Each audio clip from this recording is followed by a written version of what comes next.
Namaskar, welcome at English Study. I am Rekha Gupta. Today we will read about the university wits who are very popular. तो ये बहुत ही important topic आप लोग पढ़ेंगे, तो प्लीज़ वीडियो को लाइक और शेयर करें and do not forget to subscribe the channel. University Wits is a very important topic in English literature. और जितने भी टॉपिक्स आपको इसमें बताए जाते हैं, पढ़ाए जाते हैं, बहुत ही इंपॉर्टेंट होते हैं. आपको डिटेल में नहीं मिलेगा कहीं भी. फ्री में पेड कोर्सेज मिल सकते हैं बट फ्री में नहीं मिलेगा. University Wits is phrase use to name a group of late 16th century English playwrights and who became popular secular writers. तो यूनिवर्सिटी विट्स जो थे एक ग्रुप ऑफ राइटर्स को बोला जाता था जो कि लेट 16th सेंचुरी में इंग्लैंड में हुआ करते थे. और ये सभी लोग मैक्सिमम प्ले राइट्स थे. स्पेशली ये प्ले के लिए ही जाने जाते थे और सेक्युलर राइटर के रूप में ये पॉपुलर हुए थे. बिकॉज उसके पहले इंग्लैंड में क्या था कि ज़्यादा मिरेकल और मिस्ट्री प्लेज ही फोकस में होते थे. लेकिन जब से इन यूनिवर्सिटी विट्स ने प्ले को अपने हाथ में लिया तब से इन लोगों ने उसे थोड़ा सा सेक्युलर रूप देना स्टार्ट कर दिया. Prominent members of this group are Christopher Marlowe, Robert Greene, Thomas Nashe from Cambridge and John Lyly, Thomas Lodge, George Peele from Oxford. अब देखिए इसके कुछ इम्पॉर्टेंट कैरेक्टर्स हैं. मीन्स इस ग्रुप में कुछ इम्पॉर्टेंट प्ले राइट्स हैं जिसमें सबसे मेन है क्रिस्टोफर मार्लो और फिर रॉबर्ट ग्रीन, थॉमस नॉस. ये तीनों लोग कहाँ से स्टडी किए थे? कैम्ब्रिज से स्टडी किए थे. जॉन लिली, थॉमस लॉज और जॉर्ज पेल ये लोग ऑक्सफोर्ड से ही स्टडी किए थे. और ये लोग यूनिवर्सिटी से स्टडी करने की वजह से ही, ये लोग यूनिवर्सिटी एडुकेटेड होने की वजह से ही इनके ग्रुप को यूनिवर्सिटी विट्स कहा जाने लगा. थॉमस किड भी इसी ग्रुप में शामिल हैं. हाँ, ये है कि उन्होंने थोड़ा सा यूनिवर्सिटी में उतनी स्टडी नहीं की है, फिर भी ये भी इसी ग्रुप में शामिल हैं. The term university wits was coined by George Sainsbury, a 19th century journalist and author. ऐसा नहीं है कि ये टर्म जो था इन लोगों के टाइम फ्रेम से ये टर्म पॉपुलर था यूनिवर्सिटी विट्स. ये टर्म तो 19th सेंचुरी में कॉइन किया गया था. और किसके द्वारा? जॉर्ज सैंडबरी के द्वारा. तो लेट्स सी अबाउट जॉर्ज पेल. इनके बारे में देखते हैं. 1558 टू 1908 तक इनका टाइम पीरियड रहा है. Peele was born in London, educated at Broadgates Hall, Oxford, where he completed his degree in arts in 1579. इनका जन्म लंदन में हुआ था. इन्होंने अपनी एजुकेशन ब्रॉडगेट हॉल ऑक्सफोर्ड से किया था और इन्होंने अपनी डिग्री जो कंप्लीट की थी आर्ट्स में कंप्लीट की थी 1579 में. He was an actor as well as playwright and for sometimes he was a member of Lord Admiral's company. तो ये जितने भी यूनिवर्सिटी विट्स के मेंबर हैं प्ले राइट से, वो सिर्फ प्ले राइट ही नहीं थे, वो एक्टर भी थे. इस वजह से ये इनकी एक अलग अपनी पहचान बन गई थी. और साथ में जो जॉर्ज पेल थे ये लॉर्ड एडमिरल की कंपनी के मेंबर भी थे. He left behind some half dozen plays rich in poetic beauty parallel by none except Marlowe. ऐसा कहा जाता है कि इन्होंने लगभग हाफ डोजन प्लेस राइट किए हैं और वो बहुत ही रिच है पोएटिक ब्यूटी के रूप में. और उनकी जो प्लेस है उसकी कंपेरिजन मार्लो से की जाती है. The arrangement of Paris 1584 is suppose to be his earlier work. तो ये जो वर्क है अरेंजमेंट ऑफ पेरिस, ऐसा माना जाता है कि इनका ये सबसे शुरुआती वर्क था. A kind of romantic comedy, it contains an elaborate tribute to the queen and shows great skill in the variation of metre. ये एक तरह का रोमांटिक कॉमेडी था और इसमें ये जो प्ले था इन्होंने ट्रिब्यूट किया था क्वीन को, और जिसमें इन्होंने बहुत ज़्यादा वेरिएशन शो किया था मीटर को लेकर. और बहुत इन्होंने अपनी स्किल भी प्रेजेंट की थी क्योंकि वेरिएशन ऑफ मीटर का इन्होंने यूज़ किया था, वैरायटी ऑफ मीटर का. Less musical than David and Bathsheba 1599, it has some striking passages of melodious beauty. इनके जो अदर वर्क है डेविड बाथशेबा 1599 में आया था, उसके कंपेरिजन में इनका ये वर्क लेस म्यूजिकल है, लेकिन फिर भी जो इसके पैसेज में मेलोडी है वो बहुत ही खूबसूरत है. मीन्स इनके जो पैसेज हैं ना मेलोडियस ब्यूटी वाले हैं. David and Bathsheba contains many lines of great beauty. Not the sweeping beauty of Marlowe but a gentler and more insinuating charm. David and Bathsheba जो इनका वर्क था, इसमें बहुत सारे ब्यूटीफुल लाइन्स हैं, लेकिन हाँ उतना तो नहीं जितना कि मार्लो के कंपोजिशन में है, बट फिर भी इनके जो कंपोजिशन है वो ब्यूटीफुल है। His other work include Edward First 1593 an incoherent chronicle play, The Old Wives' Tale, a clever satire on the popular drama of the day। तो इनके कुछ और भी वर्क है जिसमें एडवर्ड फर्स्ट 1593 में आया था, एक ये इनकोहेरेंट क्रॉनिकल प्ले है। फिर इनका जो नेक्स्ट प्ले है द ओल्ड वाइफ्स टेल, ये क्लेवर सेटायर है उस समय के जो टाइम पीरियड थे उसको लेकर। The hunting of Cupid and earlier play now lost. Hunting of Cupid इनके अर्लियर प्ले में से था और आज के डेट में ये प्ले नहीं मिलता है, इसके कुछ मतलब मैन्यूस्क्रिप्ट वगैरह अवेलेबल नहीं है, कोई प्रिंट अवेलेबल नहीं है इस प्ले का। His poetical works include Polyhymnia 1590, a poem in blank verse. इन्होंने कुछ पोएटिकल वर्क भी कंपोज किए हैं जिसमें पोलीहाइमनिया है 1519 में आया था, और इसमें 1590 में ये वर्क इनका आया था, ब्लैंक वर्स में इन्होंने लिखा है। और नेक्स्ट इनका पोएटिकल वर्क है the honour of the Garter 1593 में आया था। और नेक्स्ट वर्क जो है इनका द फॉल ऑफ ट्रॉय। तो ये इनके कुछ इंपॉर्टेंट वर्क्स हैं जॉर्ज पील के। Next one is Robert Greene 1558 to 92। He was a student of St. John's College, Cambridge, and later of Clare Hall, Oxford, wherefrom he took his MA degree in 1583। तो Robert Greene जो थे इन्होंने study की थी Saint Johns college जो कि Cambridge में है, और लेटर ऑन इन्होंने ऑक्सफोर्ड में भी स्टडी किया था क्लेयर हॉल में। तो कैम्ब्रिज और ऑक्सफोर्ड दोनों में इन्होंने स्टडी की थी और वहाँ से इन्होंने MA की डिग्री ली थी 1583 में। He lived a lecherous life and his life, which had much promise, came to an end nearly in the bud. Green was first of all a storyteller and pamphleteer who turned to drama for the lucre it offered। पहले तो ये story teller के रूप में famous हुए थे, then पैम्पलेटियर बने, और फिर लेटर ऑन इन्होंने ड्रामा में अपने हाथ आजमाए, और ऐसा लगता है कि शायद इनके किस्मत में लिखा ही था ड्रामेटिस्ट बनना। Then he came to in this field. His plays are 4। इनके 4 इंपॉर्टेंट प्लेज हैं। अल्फांसोस किंग ऑफ एरेगन 1587 में आया था। फ्रायर बेकर एंड फ्रायर बंगे ये 1589 में आया था। ऑर्लैंडो फ्यूरियोसियो 1591 का वर्क है। And the Scottish history of James the fourth 1592 में आया था। तो ये 4 इनके इंपॉर्टेंट वर्क है। अल्फांसस इज मॉडल ऑन मार्लोस टेम्बरलेन। ऐसा कहा जाता है कि जो मार्लोस के टेम्बरलेन है उसी पर मॉडल है इनका Alphonsus work. Orlando Furioso has its source in an English translation of Ariosto. Orlando Furioso जो है इनका ऐसा लगता है कि एरिस्टो का इंग्लिश ट्रांसलेशन है ये। The Scottish history staged in 1592 is not a historical play but it's theme is an imagery incident of Kings life. जो इनका वर्क है द स्कॉटिश हिस्ट्री, ये 1592 में परफॉर्म किया गया था। ये हिस्टोरिकल प्ले नहीं है। ऐसा माना जाता है कि यहाँ पे रॉबर्ट ग्रीन ने इमेजिन किया था एक ऐसे किंग के लाइफ को लेकर, वही इन्होंने प्रेजेंट करने की कोशिश की है। It is not a historical account. Friar Bacon and Friar Bungay the finest of Greene's work is a tale of love of a maid with 2 men। Friar Bacon and Friar Bungay क्या है, Greene के जितने भी works हैं उसमें सबसे fine work के रूप में जाना जाता है, और ये एक कहानी है, लव बेस्ड कहानी है। किसके बारे में? एक मेड के बारे में, और उसकी love to 2 men। Though it lacks in complications that it could have, the chief merit of the play lies in the lively method of presenting the story. Though it lacks in complication, वैसे तो इसमें complication की कमी है, फिर भी इस play की जो सबसे अच्छी क्वालिटी वो क्या है, lively method of presenting the story. Story को बहुत ही लाइवली वे में प्रेजेंट किया गया है। ऐसा लगता ही नहीं कि कोई इमेजिनेशन है, लगता है कि it's real.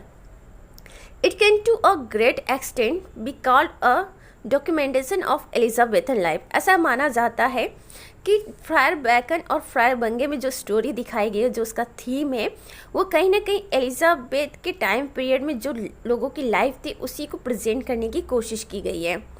Green road 35 pros pieces, और इन प्लेस के अलावा ग्रीन ने 35 प्रोज वर्क भी लिखे हैं। They are also important works as reveals his erratic energy, और ये प्रोज वर्क भी बहुत ही इंपॉर्टेंट है ग्रीन के। His quick malicious wit and his powerful imagination, इनके जो प्रोज वर्क है उसमें इनकी एरेटिक एनर्जी देखने को मिलता है, उनकी क्विक मालिसियस विट की झलक देखने को मिलती है, और साथ ही उनकी powerful imagination. Green is weak in creating characters. His style is not of outstanding merit, but his humor is somewhat genial. ऐसा कहा जाता है कि जो ग्रीन है वो थोड़ा सा कैरेक्टर को प्रेजेंट करने में एक्सपर्ट नहीं थे, थोड़े वीक थे, लेकिन इनकी स्टाइल जो थी वो आउटस्टैंडिंग तो नहीं थी, बट इनका जो ह्यूमर को रिप्रेजेंट करना था that was genial, and his method less austere than those of other tragedians, और इनके जो मेथड्स थे ना वो कम ऑस्टियर थे, क्योंकि जो दूसरे ट्रेजिडियंस हैं उनके कंपेरिजन में मतलब इनका बहुत सिंपल और क्लीन मेथड हुआ करता था अपनी स्टोरी को प्रेजेंट करने का। Next person of the university group is Thomas kid, 1558 to 94, the son of a London notary, and was educated at Merchant Taylors' School. A dramatist and translator, he achieved great popularity with his first work, The Spanish Tragedy, which was translated into German and Dutch. Thomas kid जो थे वो London notary के बेटे थे, और इनकी study होती merchant tailors school में, थोड़ी बहुत ये यूनिवर्सिटी में स्टडी किए थे, इसलिए ये भी उसी ग्रुप में आते हैं। ये बहुत अच्छे ड्रामेटिस्ट और ट्रांसलेटर के रूप में पॉपुलर हुए थे, और इनका सबसे पहला पॉपुलर वर्क था द स्पेनिश ट्रेजेडी, और उस वर्क को जर्मन और भी ट्रांसलेट किया गया। The horrific plot of the play start with murder, frenzy and sudden death has gained the play lasting importance and popularity. Spanish tragedy जो है वो एक ट्रेजिक वर्क है इनका, तो इसमें जो हॉरिफिक प्लॉट प्रेजेंट किया गया था जिसमें मर्डर वगैरह ये सब शामिल है, सडन डेथ दिखाया गया, तो इसकी वजह से जो प्लॉट है उसकी इम्पोर्टेंस बढ़ जाती है और वो पॉपुलर हो जाता है। इस जो प्ले है द स्पेनिश ट्रेजेडी, इसकी कहानी की पॉपुलरिटी बढ़ जाती है। While the play resemblance of Marlovian lines, there are touches of style that dimly foreshadow the great tragical lines of Shakespeare. अब ऐसा कहा जाता है कि जो स्पेनिश ट्रेजेडी इनका वर्क है उस पर कहीं ना कहीं मार्लोवियन लाइन्स है, मतलब मार्लो के जैसा इफेक्ट देखने को मिलता है, और इसकी स्टाइल ऐसा कहा जाता है कहीं ना कहीं शेक्सपियर के इक्वल है स्पेनिश ट्रेजेडी की जो स्टाइल है। तो इस वजह से टॉमस किड काफ़ी पॉपुलर हो जाते हैं, क्योंकि शेक्सपियर और मार्लो दोनों की क्वालिटी देखने को मिलता है इनके इस वर्क में, द स्पेनिश ट्रेजेडी में। The only other play of kid that still survive is Cornelia, 1593, और इनका दूसरा एकमात्र सर्वाइविंग प्ले है कॉर्नेलिया, जो कि 1593 में आया था। A translated version of a work of the French Seneca Garnier by his hand has been shot in many places including Soliman and Perseda 1588। तो इनके जो वर्क है कॉर्नेलिया वो ट्रांसलेटेड वर्जन है किसका, जो फ्रेंच ऑथर थे ड्रामेटिस्ट थे सेनेका, उनका वर्क है गार्नियर, उसी का ट्रांसलेटेड वर्जन है कॉर्नेलिया। वैसे तो इन्होंने अपने हाथ और भी दूसरे वर्क में आजमाए हैं, दूसरों की हेल्प किए हैं दूसरों के वर्क में, जिसमें सोलिमान एंड परसेडा 1588 में ये वर्क आया था। The first part of Jeronimo 1592 में ये वर्क आया था। And attempt after the success of Spanish tragedy to write an introductory play to it and Shakespeare's Titus Andronicus. Spanish tragedy जब इनका बहुत पॉपुलर हो गया तो उसके लिए इन्होंने एक इंट्रोडक्टरी प्ले लिखने की कोशिश की थी, और साथ ही शेक्सपियर के टाइटस एंड्रोनिकस के लिए भी इंट्रोडक्टरी प्ले लिखने की कोशिश की थी इन्होंने। Christopher Marlowe, the well known University Wits, ये क्रिस्टोफर मार्लो जो थे बहुत ही फेमस ये हैं, और इन्होंने अपने शॉर्ट टाइम पीरियड में बहुत ही इंपॉर्टेंट वर्क लिखे हैं। एक तरह से इन्होंने माइलस्टोन रख दिया था उस टाइम पीरियड में इंग्लिश ड्रामा के लिए। इनकी टाइम पीरियड रही है 1564 to 93। The greatest among the pre Shakespearean dramatist and ranked with Shakespeare was Marlowe. तो ये जितने भी शेक्सपियर के टाइम से पहले जितने भी ड्रामेटिस्ट थे उसमें सबसे महान थे क्रिस्टोफर मार्लो, और इनकी तुलना शेक्सपियर से की जाती है। इनकी रैंक शेक्सपियर के इक्वल है, जबकि इन्होंने बहुत कम समय के लिए अपना कंट्रीब्यूशन दिया, फिर भी he was so great. He was educated at Canterbury and Cambridge. इन्होंने कैंटरबरी में स्टडी किया, लेटर ऑन कैम्ब्रिज में। He led a dissolute life and could be arrested but for his untimely death in a fight in tavern. और इनका fight हो गया था किसी पर्सन से टैवर्न में, और वहाँ पे इनको अरेस्ट किया जा सकता था, but meanwhile he was died. Marlowe wrote only tragedies and they all were written within 5 years, 1587 to 92. Marlowe ने जो भी लिखा है वो सारे ट्रेजेडी लिखे और सभी सिर्फ 5 सालों में लिखा गया है, 1587 से 92 के बीच में। Among his plays, Edward II is his best work. इनके जो भी ट्रेजेडीज हैं उसमें सबसे बेस्ट इनका है Edward second, with a well constructed plot though the characterisation is simple. Edward second की जो प्लॉट है वो वेल कंस्ट्रक्टेड है, कैरेक्टराइजेशन जो है वो सिंपल है, but plot is awesome. In this play the material drawn from Holinshed chronicle is neatly compressed. इन्होंने इस प्ले में जो मैटर ड्रॉ किया था वो होलिंसेड क्रॉनिकल से लिया था और बहुत अच्छे से प्रेजेंट किया है इन्होंने। Its hero cannot claim to be truly tragic, but in the murder scene he arouses deep pathos. Edward second में जो हीरो है ऐसा तो नहीं कहा जा सकता कि वो ट्रूली ट्रेजिक हीरो है, बट कहीं ना कहीं जो मर्डर सीन होता है इस प्ले में उसमें एक डीप पैथोस जो है हीरो के लिए क्रिएट हो जाता है। टेम्बुलेन द ग्रेट 1587 में ये वर्क आया था मार्लो का। Dealing with one inhuman figure, Albert can not be called to have dramatic excellence. तो ये इसमें एक इनह्यूमन फिगर को एज ए लीड रोल में दिखाया गया कि दिखाया गया था एल्बर्ट को, और ऐसा नहीं कहा जा सकता है कि ड्रामेटिक एक्सेलेंस को वो गेन करता है, but the presentation of Albert is awesome in this play. The plot is episodic and lakhs cohesion. जो प्लॉट है टेम्बुलेन द ग्रेट का वो एपिसोडिक टाइप में है, सीरियल फॉर्म में है, और कोहेशन की लैकनेस बताई जाती है। The second part of the Tamburlaine the Great 1588 is inferior to its predecessor. तो सेकेंड पार्ट भी आता है टेम्बुलेन द ग्रेट का 1588 में, और ये टेम्बुलेन द ग्रेट जो फर्स्ट पार्ट है उसके कंपेरिजन में थोड़ा सा लो ग्रेड का है। द ज्यू of Malta 1589 projects a Machiavellian villain. तो 1589 में ज्यू ऑफ माल्टा आता है जिसमें मैकियावेलियन विलेन को प्रेजेंट किया जाता है। In spite of good opening the play detracts with the introduction of the second villain Ithamore. तो ये प्ले की जो ओपनिंग होती है द ज्यू ऑफ माल्टा की शानदार ओपनिंग होती है, थोड़ा सा कमी रह जाता है जब सेकेंड विलेन को इंट्रोड्यूस किया जाता है। The next work is doctor fosters awesome imagination presented in this work. 1592 में डॉक्टर फॉस्टर्स आया था और इसमें मार्लो की जो इमेजिनेशन क्वालिटी है बहुत ही शानदार है। इतना हाई लेवल का इमेजिनेशन रियली देखने को मिलता है। Has a good beginning and ending. तो इनका डॉक्टर फॉस्टर्स की जो शुरुआत होती है वो भी शानदार होती है और एंडिंग भी शानदार होती है। At the time when doctor Faustus is going to give his soul to the monster और टू बिल्ज़ेबब, वो टाइम पीरियड बहुत ही शानदार होता है। और लास्ट मोमेंट में जब बिल्ज़ेबब आता है उसकी आत्मा को लेने के लिए, तो दैट इज़ लगता है कि एवरी जो सीन है ना आंखों के सामने घट रही है।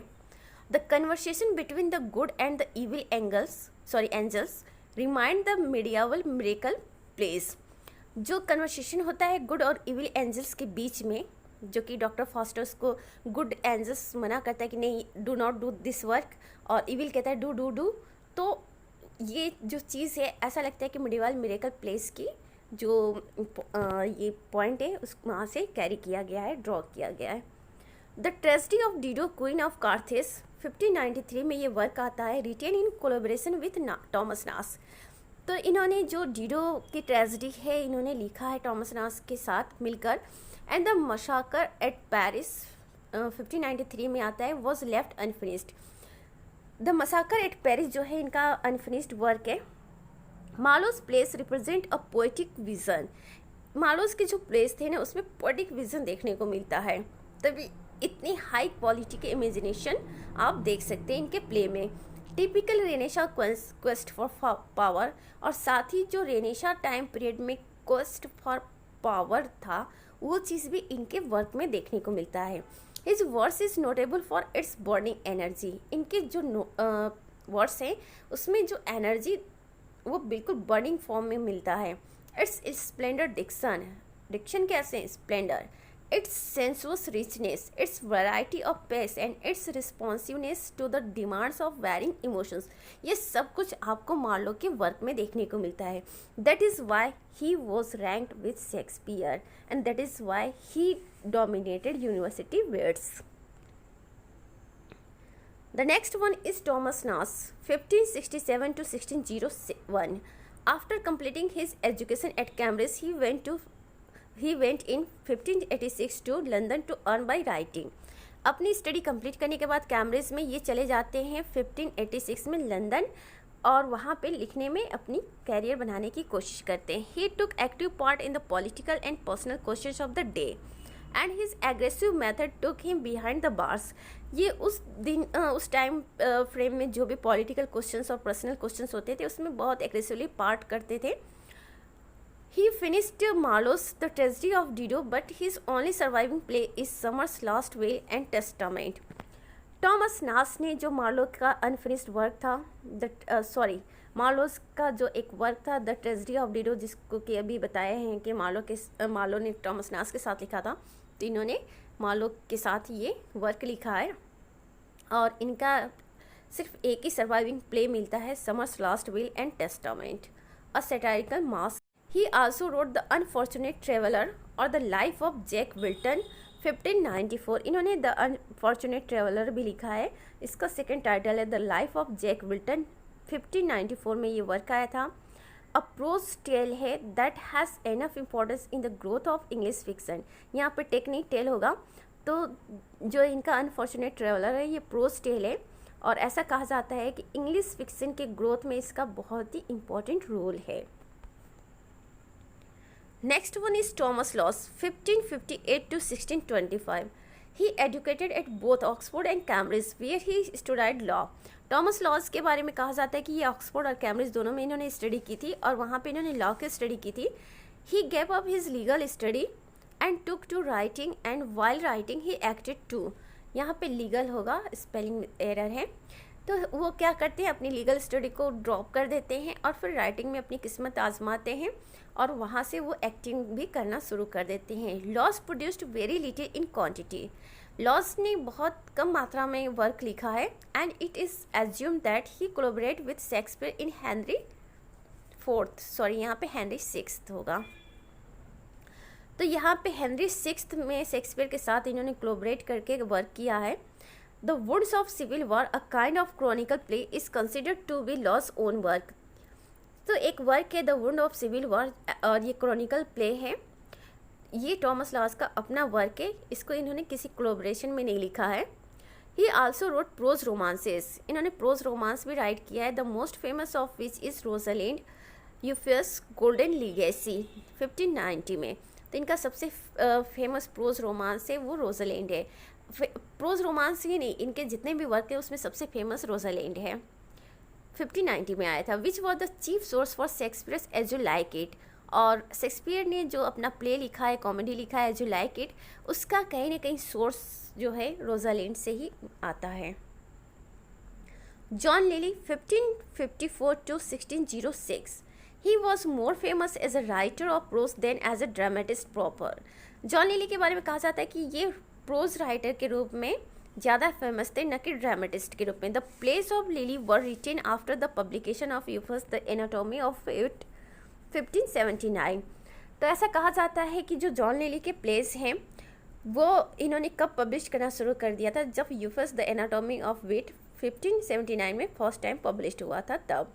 And was acted by the children of Paul's before her majesty. और जो चिल्ड्रेन ऑफ पॉल्स हैं उनके द्वारा ये इनका परफॉर्म किया गया था इस प्ले को his best known drama include Alexander and Campaspe. इनके जो बेस्ट नोन ड्रामा है उसमें अलेक्जेंडर एंड कैम्पेस्पे है। Played on New Year's Eve in 1589, इसको परफॉर्म किया गया था न्यू ईयर्स ईव पर 1581 पे। शाफो एंड फावो 1584 में इनका वर्क आया था। एंडीम्यूयन 1591 में इनका वर्क आया था, written around the friendship between the queen and the earl of Leicester. जो एंडीम्यूयन है इनका वर्क, ये फ्रेंडशिप को प्रेजेंट करता है। किसके फ्रेंडशिप को? क्वीन और अर्ल ऑफ लेसेस्टर के बीच जो फ्रेंडशिप है उसको प्रेजेंट करता है। और साथ ही मिडास 1592 में आया था ये भी। He also wrote 2 other plays, the women in the moon and love's metamorphosis. इन्होंने 2 और प्लेस लिखे हैं, the women in the moon and love's Metamorphosis.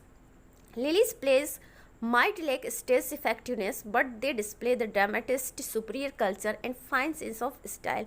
ऐसा कहा जाता है कि लिली के प्ले जो थे वो स्टेज परफॉर्मेंस के फॉर्म में उतना इफेक्टिव नहीं था जितना कि शेक्सपियर या मार्लो का, but they display the dramatist superior culture and fine sense of style. लेकिन जो ड्रामेटिस्ट की सुपीरियर कल्चर उसको तो रिप्रेजेंट करता ही है, और साथ ही जो स्टाइल ऑफ सेंस है वो भी, sense of style. His plays have more kinship with masque than the drama. ऐसा कहा जाता है कि इनके जो प्लेस हैं उनका ज़्यादा रिलेशन मास्क के साथ है न कि ड्रामा के साथ। And the delightful songs that are interpolated in the plays that enhance their charm by a great measure. और इनके जो मास्क है उसमें जो भी सॉन्ग्स प्रेजेंट किए जाते हैं वो बहुत ही डिलाइटफुल होते हैं और वो क्या करते हैं? चार्म को इंक्रीज करते हैं। His dialogues are really admirable at times, happy in clear cut phrases and elisions. इनके डायलॉग भी बहुत ही अच्छे होते हैं, एडमिरेबल थे एट द टाइम में। क्लियर कट फ्रेजेस का इन्होंने यूज़ किया था, एलिशनेस का यूज़ किया था। The fame of Lyly rest on his prose work Euphues and the play Endymion. ऐसा कहा जाता है कि जो लिली की पॉपुलैरिटी है किस पे बेस्ट है? इनके प्रोज वर्क यूफस पे और साथ ही इनके जो प्ले था एंडीमियन पे। तो this is all about today's video. Please video को लाइक और शेयर करिए बिकॉज इतना इम्पॉर्टेंट टॉपिक्स और इतने इम्पॉर्टेंट मैटर आपको फ्री में कहीं भी नहीं मिलेगा। पेड कोर्सेज में आपको मिल सकता है बट नॉट फ्री। तो प्लीज़ लाइक और शेयर किया करिए and be happy, keep smile. Thanks for watching.